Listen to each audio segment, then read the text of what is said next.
So it brings us to the original question.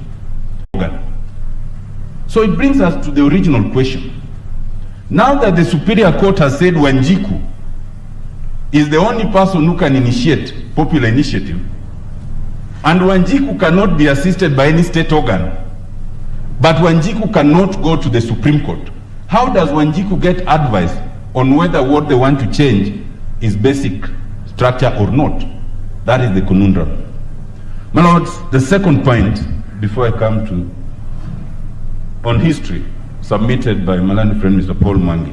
Only 2 points, my lord. One is that an analysis of the history as given suggests that the history of our constitution making was a continuum, that from when it started to when we ended up with the Constitution of Kenya 2010, it was a continuous process.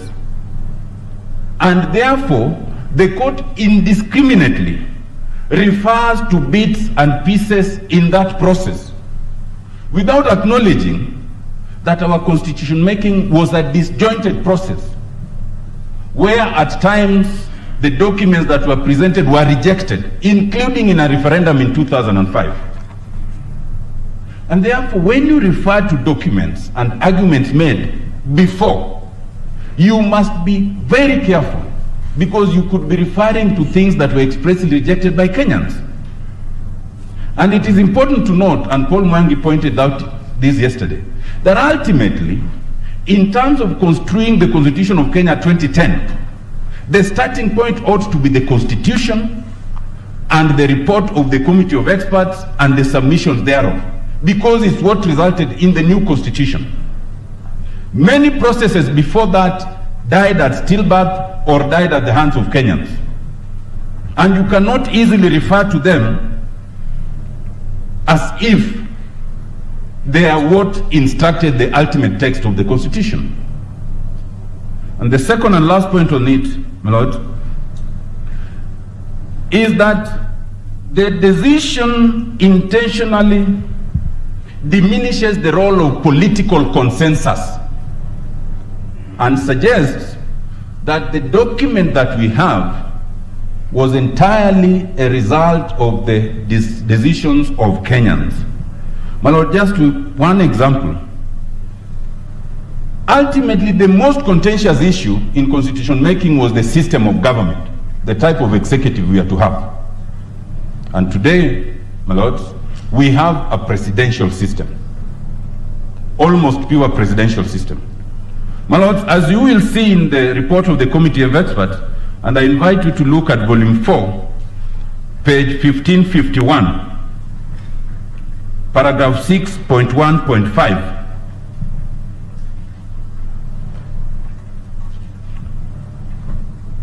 And also page 1604, 8.1. My lord, it makes very clear, without having to read it right now, the Committee of Experts notes there that while the harmonized draft was inclined towards a parliamentary hybrid, the Parliamentary Select Committee, in its wisdom, decided to settle for a presidential system. The Committee of Experts, therefore, settled on that presidential system as a result of political compromise, not because the people of Kenya wanted it. That intentional diminishing of the role of political compromise therefore warps the history that is captured. Indeed, my lords will note that in that entire history, one of the organs that is not mentioned even once is the Parliamentary Select Committee on Constitution Making. And yet it was one of the organs of review in the 2008 Act, and it played a fundamental role in birthing the Constitution. Now, let me come back to popular initiative. I want to make some 7 quick points on this. Who are the promoters? We wish to submit on this that against all evidence, which was not controverted, that the promoters of this initiative was Honorable Dennis Waweru and Honorable Junet Mohammed. The court insists on finding that His Excellency President Uhuru Muigai Kenyatta was the promoter of this initiative against all evidence. We want to submit categorically that the promoters of the popular initiative we are talking about in this case were the two gentlemen we have mentioned. But because anyone is allowed to support, any person in this country, including the president, including this court, can support the initiative, in the words of Article 257. Question the court does not pose. 315 pages. Well, what I invite you to look at volume 5, page 2116 to 2158, especially at page 2158. It clearly shows that it is an initiative, the Building Bridges Initiative. And the word initiative there is used because those are the words of Article 257. It's an initiative. My Lord, it's an initiative promoted by Honorable Dennis Waweru and Honorable Junet Mohammed. To demonstrate that point, my Lord, I invite you to look at volume 7, page 31110 and 3117. The affidavit of Dennis Waweru. In that affidavit, paragraph 1, paragraph 18, and paragraph 19 and 29 are very clear. Honorable Dennis Waweru says that I and Honorable Junet Mohammed are the promoters of this initiative. He then describes how they engage with the IEBC and describes how they collected the signatures. My Lord, that affidavit was uncontroverted. How do you ignore such a fundamental statement? My Lord, I invite you again. Sorry, Counsel, you say that affidavit is at page? Volume 7, page 31110 to page 3117. Particularly, my Lord, paragraph 1, paragraph 18, 19, and 29. My Lord, a popular initiative, and we want to reiterate that, starts at the point in which the promoter, having generated an idea, has reduced that idea into a bill. It is important to note that under Article 157.3, whatever ideas you have, you cannot present those ideas for a referendum or for a vote. You must reduce them into a bill. And once you reduce them into a bill, you must collect 1 million signatures. It is at that point that the initiative starts. My Lord, you will see from the letter to the IEBC, signed by the two gentlemen, dated 18th November 2020, it is in volume 7, page 3154, that they initiate the process. That is where the popular initiative started. They wrote to IEBC and said, we have developed a bill. We want to collect signatures. The IEBC accepted them as the promoters, not anyone else. And the letter from the IEBC is dated 24th November 2020. It is in the same volume, volume 7, page 3156. They were then authorized to collect signatures, which they did. My Lord, having duly complied and submitted those signatures to the IEBC then did a letter to the counties as is required by the Constitution. That is the letter dated 26th January 2021. Forwarding the bill, that letter is in volume 4,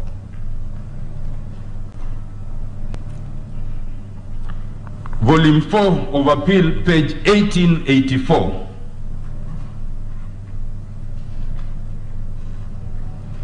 And it expressly confirms to the counties who the promoters are. My Lord, I also invite you to have a look at page 1823. Page 1823. And on that page, the IBC says in paragraph 1, the said initiative was promoted by Honorable Dennis Waweru and Honorable Junet Mohammed. Paragraph 1, page 1823. My Lord, without a doubt, the promoters of this initiative are the two gentlemen described. That submission was made to the Superior Court, my Lord, but the court ignored it without comment. That submission is in volume 1, page 90, paragraph 133. Indeed, my lords, as we'll notice in the additional evidence supplied by the Third Way Alliance, in this case, the JLAC report, it will be noted that the two gentlemen again appeared before Parliament as promoters and were accepted as such.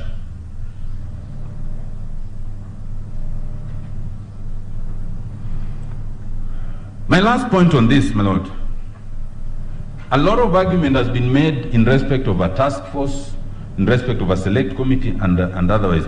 My lord, let it be on record that the task force was in place between 24th May 2018 to October 2019. And the select committee between 10th January 2020 and 30th June 2020.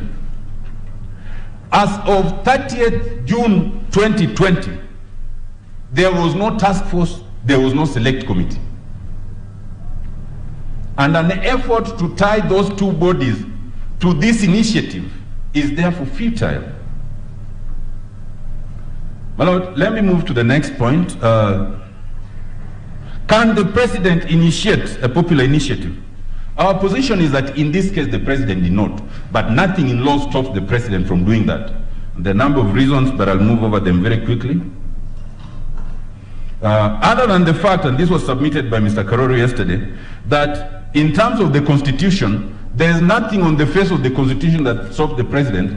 But I wish to draw your attention to Article 27 and Article 38(1) of the Constitution.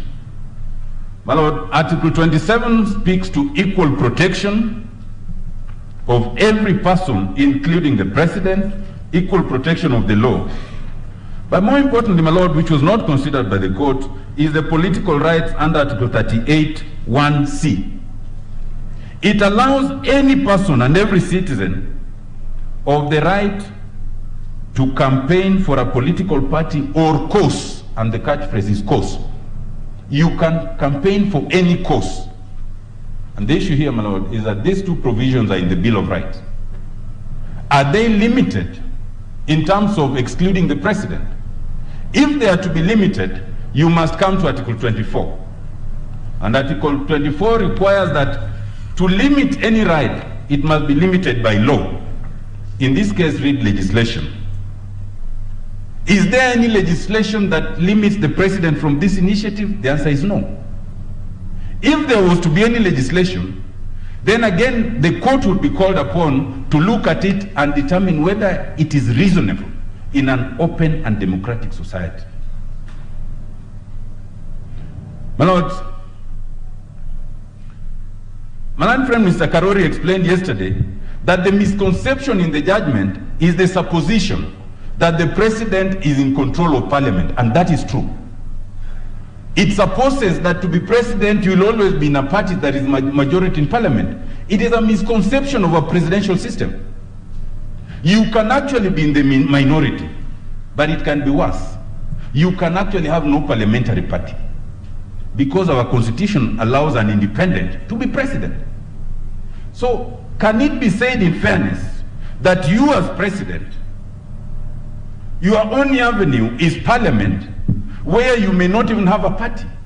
That is a misconception, my lord. Especially given the role of the president in terms of national unity and fostering unity. Thirdly, my lord, in order therefore to create that distinction, and having realized that the president was not the promoter, the court then coins a term, initiator. That will be found, my lord, in volume 1, page 80, paragraph 104 and 105, and in the findings, Roman 8. My lord, there is no such word as initiator in Article 257. There is only the promoters and the supporters. And with respect, this word then is used in the judgment to camouflage the difficulty in identifying the promoters. My third point, my lord, the process. Sorry, and I want you to know that you have just like 4 minutes to go. If you want Senior Counsel Kambuni to take about 30 minutes. We had already agreed that Senior Counsel Kambuni will take 20 minutes, between 15 and 20. Okay. So I'll run through the rest very quickly. My lord. Before you do that, before you run, yes. Do you want to comment about the question of conflict? It is. Yes. Yeah. I am happy to make that clarification, my lord. The court finds that the role of the president as initiator will be in conflict because after the document is passed, it then goes to the president. With respect, my lord, that is an erroneous analysis for 2 reasons. One is that the role of the president at that stage is not substantive, it is ceremonial. The constitution is clear that once it leaves parliament for a popular initiative, whether parliament endorses or not, as long as it has aspects that require referendum, then it will be forwarded to the IBC. So there cannot be a conflict where your role is ceremonial in that situation. But also, my lord, secondly, because for a popular initiative such as this that has clauses requiring a referendum, it is not the president that determines whether it becomes law. It is the people. So the president has no meaningful role in this process because it goes to the people in a referendum. And therefore, to create an appearance of conflict, my lord, is wrong. My lord, let me talk about the process of popular initiative. Just a moment, please. Yes. Sorry. Thank you, Senior Counsel. I'm just wondering, you say the judges came up with a term called initiator. Yes. Did they identify the basis upon which they said he initiated? My lord, with respect, what the Superior Court does is analyze a history that is not relevant to the issue before the court. No, that's okay, about relevance. And they do not. Counsel? They do not. They don't say why they call him initiator? They do not, sir. At all? They do not. They just introduce that term in the course of the analysis. Okay. Counsel. Yes, my lord. Yes. Now, there were submissions made yesterday about the background to the popular initiative clause. Yes, my lord. And one that was made was that there was a culture of hyper amendments in the pre-2010 constitution. Yes, my lord. Now, the argument you made that any person, including a member of the executive, can fall in the bracket of the people under Article 257. Yes, my lord. And you have made the further argument in respect to the political rights of members of the executive. Yes, indeed. Now, given, and I've looked at your submissions, in which you also invite us to look at that historical perspective. I think it is point 3.8. Given the history of and the reasons behind Article 257, when a member of the executive decides to be a promoter under Article 257, must he then cast aside his official or formal clothing as a member of the executive? I.e., would there be a restriction? Can he promote in his capacity as a member of the executive, or must he first step aside in respect of, not from the office, but express that view as a politician, whether through his party or if he's from an independent candidate as a politician? Thank you. My Lord, in our analysis, and we've captured this in our submission, the route of popular initiative was a route that was coined to be an alternative to parliament, where you had, or you could have, a rogue parliament that becomes a stumbling block to meaningful reforms that are helpful to the people. On its face, there is nothing to suggest, not even in the history, and I invite you to even look at the report of the Committee of Experts, that it is a route that is unavailable to the executive. There is nothing on the face of it or on history that excludes the executive. And it is for good reason, my Lord. You can have a president who is popular and is elected by the people. But you can have a parliament, and it happens in our counties, a parliament that is hostile to that president. And if that president wants to make changes that are helpful to the people, how do they do it then?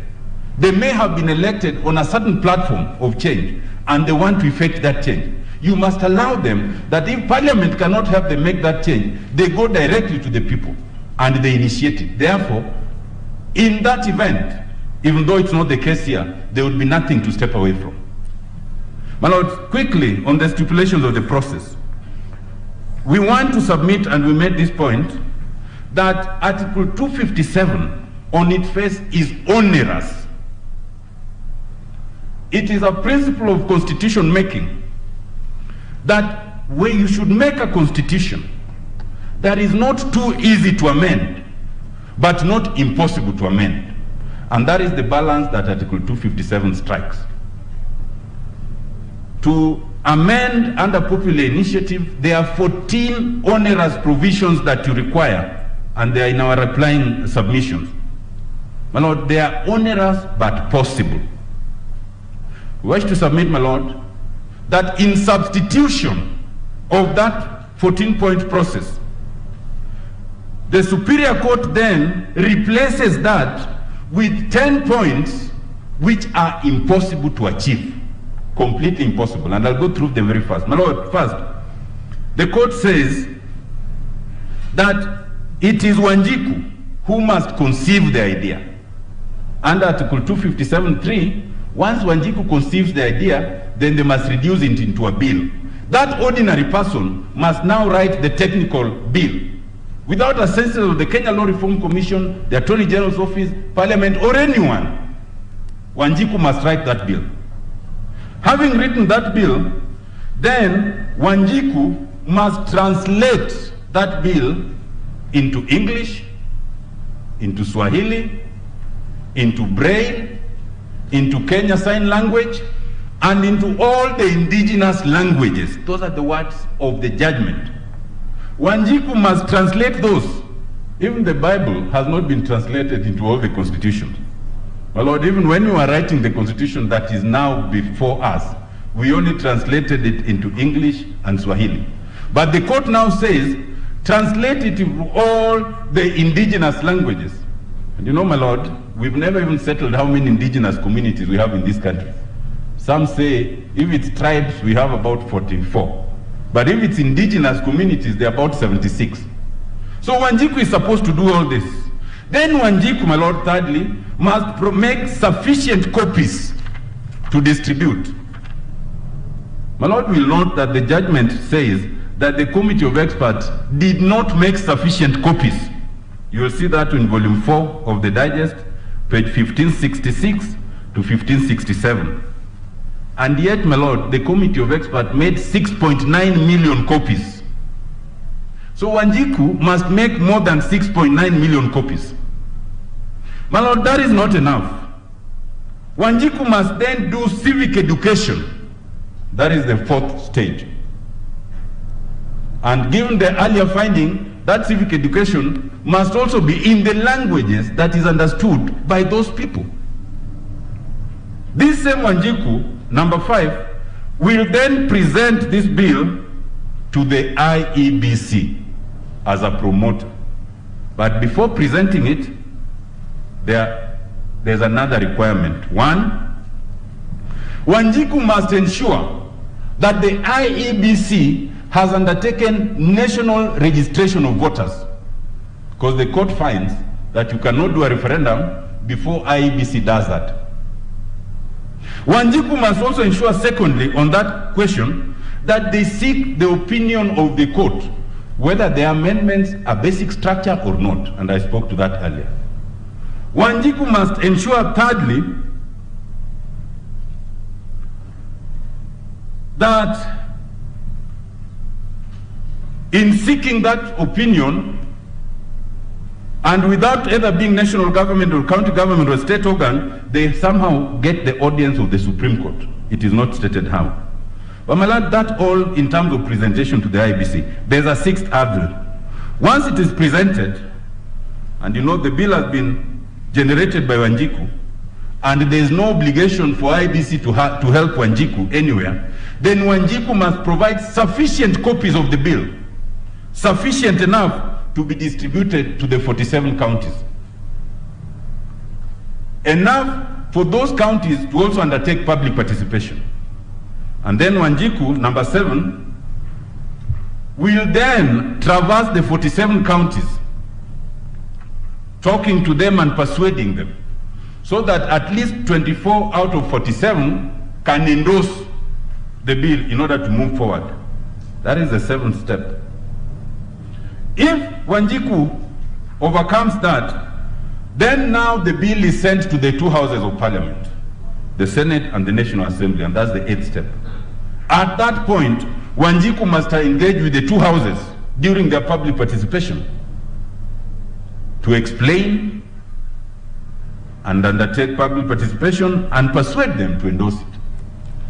Having done that, if it passes or fails, Wanjiku must then engage with the president and the IEBC in terms of the timelines that are provided. And then lastly, Wanjiku must then traverse the county and persuade us to vote yes. My lord, we wish to submit that those prescriptions are utopic. They are impossible to achieve. They supplant what is in the Constitution for what is impossible to achieve. My lord, verification. Yeah, Sorry, my lord. Before you finish, you have outlined the difficulties. Sorry. You have outlined the difficulties Wanjiku is likely to encounter should she be the initiator. And yesterday we were told here that Wanjiku can exercise that right or through personally or through the elected. So can you tie that out? Because what you are representing now is as if she can never do that on her own. It is unsurmountable. But yesterday we were told she can sit back and then exercise that right through other bodies within the Constitution, and she would be perfectly in order. Thank you. My lord, we are saying 2 things, and I quite agree with you. We are saying first, that if we follow what's on the face of Article 257, it is possible for Wanjiku to achieve. It is onerous but possible. But what is in 257 is what's being supplanted by the decision of the court. And it is this line by the decision of the court that would be impossible to achieve. But if we follow what's in Article 257, it is possible to achieve with the ultimate end that Wanjiku will put the final stamp in a referendum. That is our submission. My Lord, just one word in terms of verification. In terms of verification, my Lord, what IBC is required to verify is 1 million registered voters that they support the initiative, not 1 million signatures. My Lord, the court goes to an earlier document which talked of signatures without noting that the wording of Article 257 changed from 1 million signatures to 1 million registered voters. Our submission on that, without going into too much detail, is that the court was obligated to look on the express text of the Constitution as it is now, not on the contents of an historical proposal that was rejected. How do you verify those voters? I mean, supposing someone were to go and pick 1 million names who are on the register and present them, how does IBC verify that indeed those people are supporting that initiative? How do they do that? Thank you, my Lord. My Lord, that issue, and I invite you, I thank, thankfully, that analysis is made in the Justice and Legal Affairs report at page 28. My Lord, will see from that report that the IBC stated that it uses what it calls unique identifiers. That in our system right now, you are not just identified by your signature. There are other unique identifiers. And when my Lord then consider that report, you will see that the question of signatures was only one of the others. In our situation, my Lord, and especially in this context, it is to be noted that there were over 4 million signatures. Not a single person, despite the publication by ABC, came out to complain that my name was put there erroneously. Counsel, yes, my Lord. Please assist me. You see, it's my business to understand this thing. And I want to know, how is that process a verification, other than just having the numbers and perhaps ID numbers which are easy to get from IBC, from the voters register? How does one verify that those are actually supporters? This thing called unique identifiers. Sitting here, I have absolutely no idea what that is. What are those unique identifiers? My Lord, for this context, and without going to the theoretical aspect because of time, in this context, the submission by IBC, which is captured in the JLAC report, is that once the supporters come with a list of names, the IBC then publishes it to the public, just so that in case it is alleged that a name was included wrongfully and it is not you, then you would complain. That way it would verify and check that that name is wrongly put there. Counsel, yes, my Lord. Parliament may have been quite happy to be told by IBC, yes, we have unique identifiers and they don't follow it further. But for me sitting here, if you tell me that there are unique identifiers, I need to be satisfied, and that's what I'm asking you. What are those unique identifiers? My Lord, my learned friend, Professor Gidu Mugai, says they'll deal with that. Because of my time, I will not go into the detail. What is sufficient for this purpose, my Lord? I'll wait. Yes. Thank you. Is that you cannot place undue substance on the question of signatures when in the first place the law does not require every Kenyan to have a signature. When in the second place there is no repository of signatures, and that the undue elevation of the question of signatures when it's not required is what's wrong. But I'll allow the team from IBC to deal with that. But now, on the question of quorum, it was dealt with. All I wish to say on it are two quick things. One, that, my Lord, you cannot elevate a provision in a schedule of an act to essentially amend the Constitution by providing a higher minimum number of commissioners than is provided in the Constitution. But secondly, my Lord, you will also note that this matter had already been dealt with by a court of concurrent jurisdiction, that is Justice Okwan, and that is on volume 1 of page 133, where the court affirmed that the IBC had quorum. And what's important, my Lord, is that the Superior Court in this case paid no difference to that finding. My Lord, lastly is on the question of multiple questions, and I just want to submit very quickly, my Lord. One, that the entirety of Article 257 in terms of the bill deals in the singular. And my Lords, will see from subarticle 1 to 10, it says there, it. In all those instances, it refers to the bill, not to the questions. Because whatever suggestion you have under Article 257(3), you must reduce it to a bill, a bill. Counsel, I'm at 257 with you. 257(1), is it dealing with a bill or is it dealing with an amendment? My Lord, let us go through 257 from 1 to 3. 1 is the one that gives the avenue of amendment by popular initiative, an amendment, to distinguish it from the one by Parliament. Under 2, it allows two possibilities. You can come with a bill, and where you get it is irrelevant. Or you could come with a suggestion or suggestions.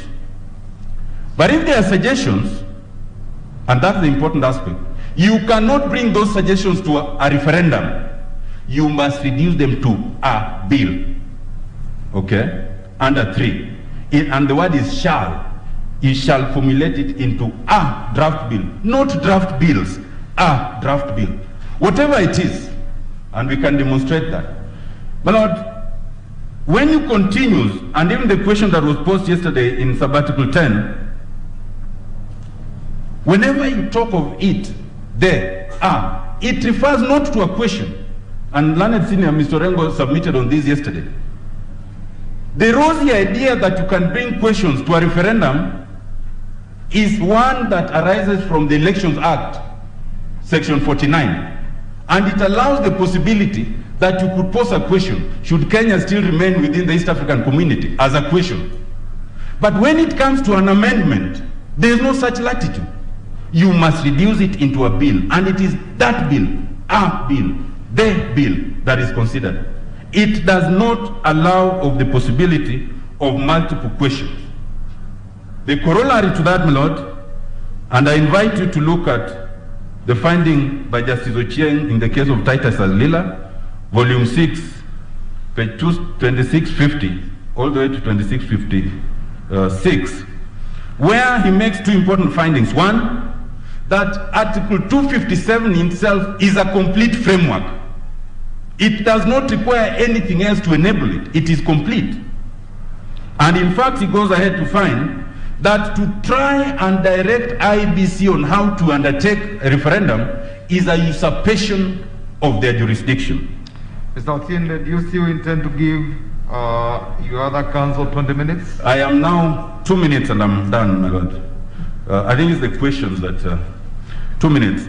My Lord, it is also to be noted that the court failed to take judicial notice, although it was submitted, that there is a referendum bill. And that referendum bill is produced in the reply to the additional evidence.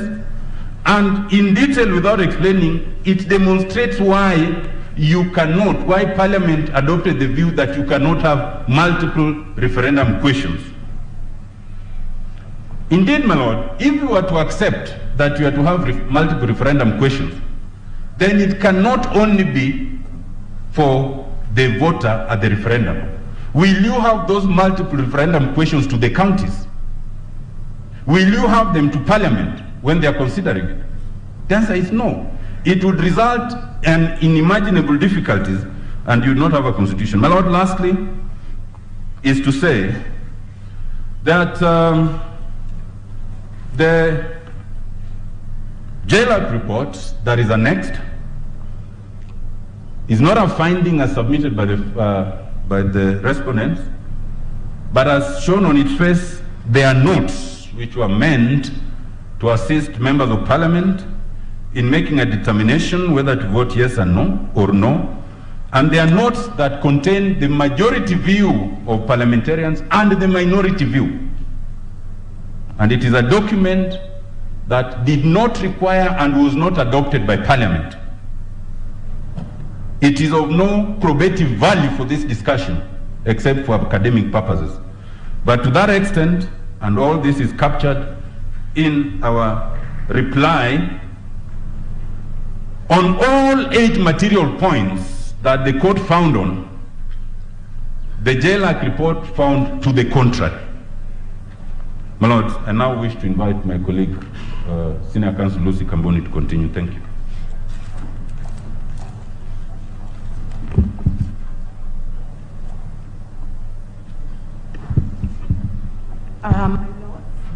My ladies, thank you very much. Firstly, it's a plea for 5 minutes because I have been gesturing there. I thought your lordship will ask me whether